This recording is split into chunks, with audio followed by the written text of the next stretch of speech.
Welcome back to my Girl Talk series. Today I wanted to talk about feminism and also sexism, just because I feel like I'm going to find it quite hard to talk about feminism on its own without kind of tying in sexism, because I want to talk about it in quite a personal way as well. It's a topic that I've been wanting to cover for ages now, about 2 years or so.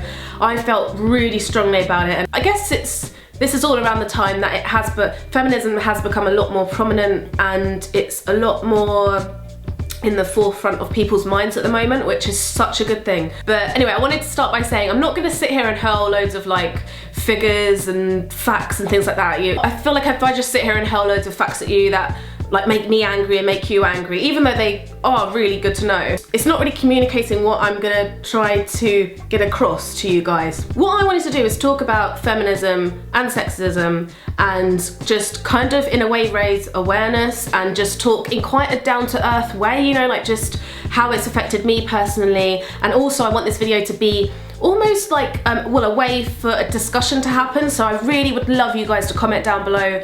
And anyway, I'll get into that later, but it's still a major problem worldwide. I haven't been asked to do this video or anything, this is just my personal feelings. So I'll kind of get annoyed at things, or things will frustrate me, and I'll kind of mention it to Jason and he'll be like, oh, why don't you like do a video on it or something? And I've been like, yeah, I can, but like I don't know how should I do that? And that's been like for months and months, so I finally have just sat down and thought, I'm just gonna do a video on it. Maybe just shed some light on it, people that don't know what it is exactly, who don't know if they are a feminist or not. So feminism is basically equal rights for men and women, socially, economically, politically, personally, and I feel like a lot of people think that feminism is about like these angry women who just hate men and are against men, and it's not. It's basically just for equal rights.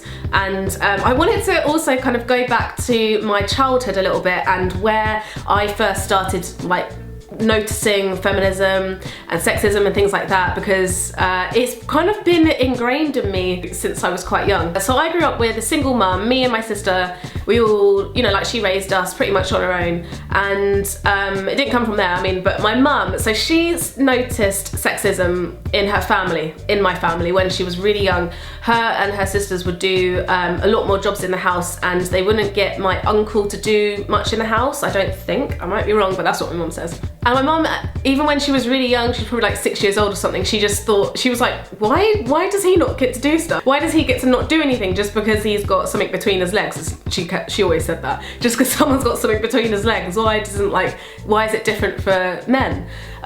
So I always remember her saying that, like mentioning that to me and my sister growing up, just like how she was really annoyed at that. She was always very pro-women, like her favourite film is Aliens. It's a very feminist film. It's really hard to kind of like think of every single thing, but she's just always been very like non-judgmental of women, like if women want to do something, go and do it. It's really weird as well, because my mum isn't someone who openly is like, oh my god, I'm a feminist, like she's never really been like that. But now I've realised what kind of defines a feminist. She is exactly that, but she never really knew what the word even meant. Like I was talking to her about it a few weeks ago and she was like, oh yeah, I guess I am a feminist.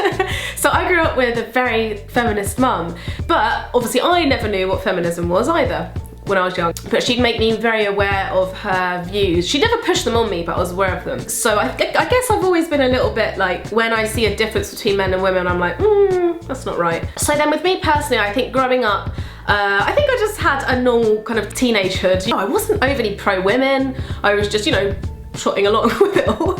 But I'd always get pissed off at things like being objectified, being catcalled, stuff like that.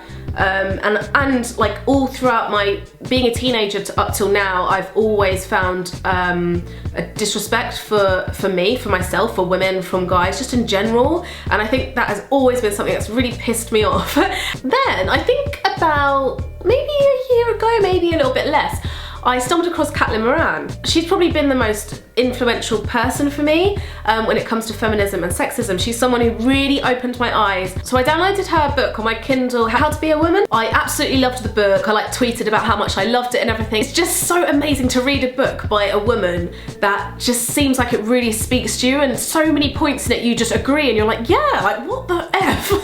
And then from her, I think then I just watched so many YouTube videos of her having talks about feminism, and then from there I think I also discovered other people as well who would talk about the same thing. The more I was kind of listening to talks, reading more books about it, opening my mind a bit more to it and awakening, the more I could look back at my own life and think, oh, that was sexist, that, like, you know, there's so many things that clicked, and I was like, that's not right. And I think that's so important for more people to kind of understand, because I started reading the book Everyday Sexism. It's very awakening as well in the way that it talks about things like discrimination and just downright sexism really are so many of the daily types of that are so, oh, it's not a problem, oh, why are you being touchy? And it's so much of that at the moment that it's kind of washed as not a problem when it really is. So I thought it would be a good thing, because this is a girl talk video, this is quite a personal thing, this is like me having a bit of a chat. The best way for me to talk about it is more personally. So I've written a list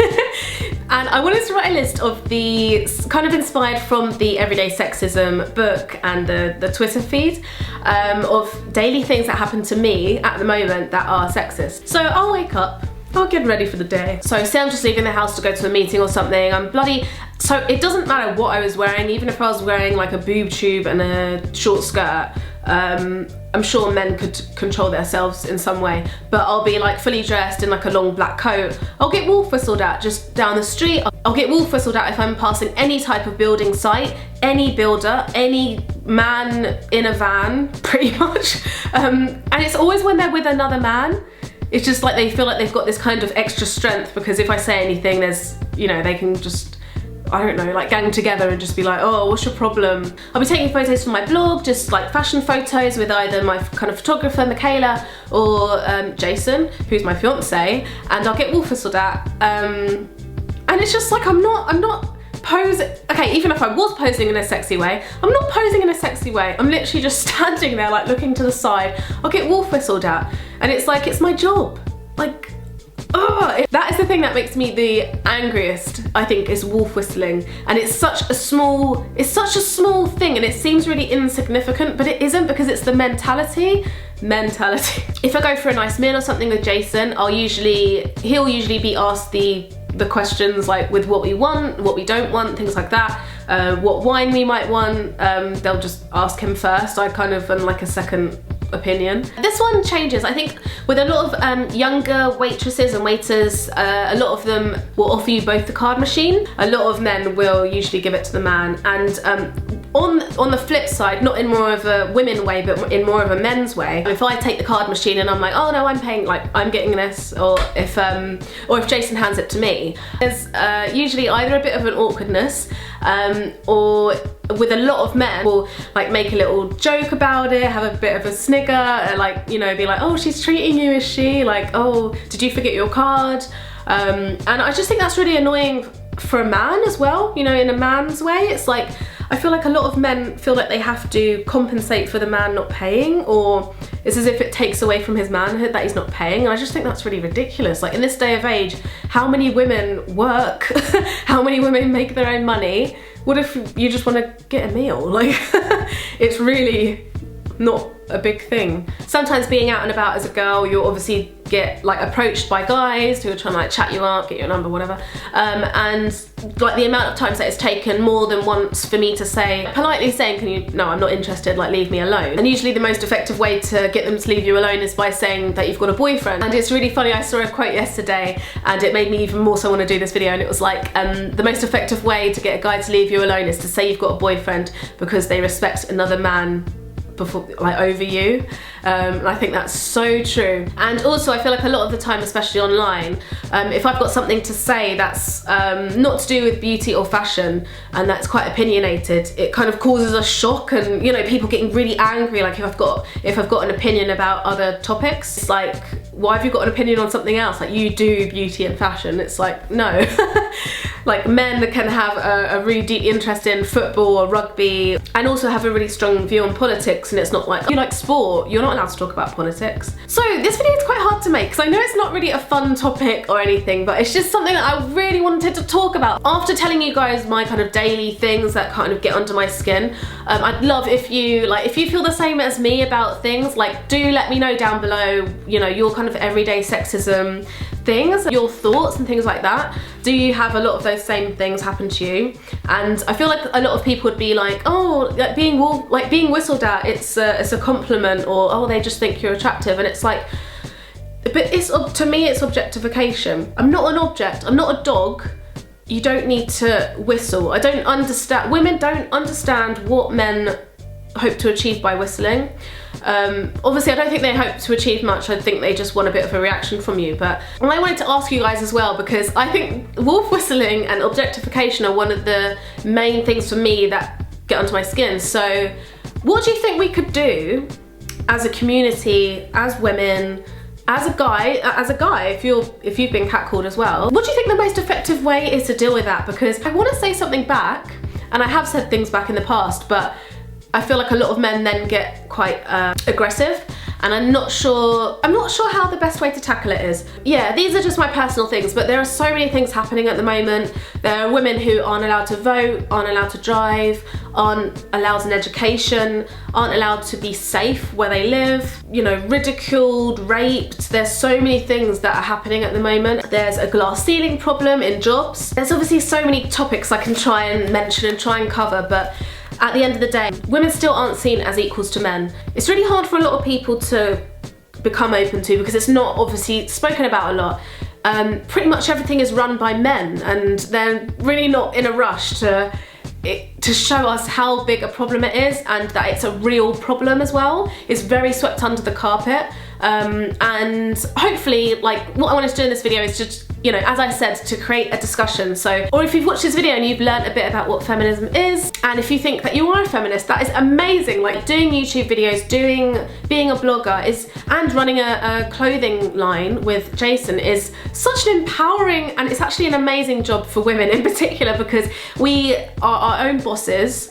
We talk about what we want to talk about. We're not stopped doing anything. So I feel really proud actually about, like, I've just thought of what I've done as a woman so far. Only a few generations ago, women weren't allowed to do hardly anything. So can you imagine where we'll be when this topic is, you know, when it's not even an issue anymore, when it's kind of broken through. It'll be amazing when so many more women are in control. Aim for being in control. Aim for just breaking the barriers, just doing the same things that men do. I hope this video could have been a little bit inspirational. I know it's a little bit all over the place. I sat down and I'm like, crap, this is actually really difficult to try and talk about. Bloody, like, Emma Watson is amazing. How does she do it?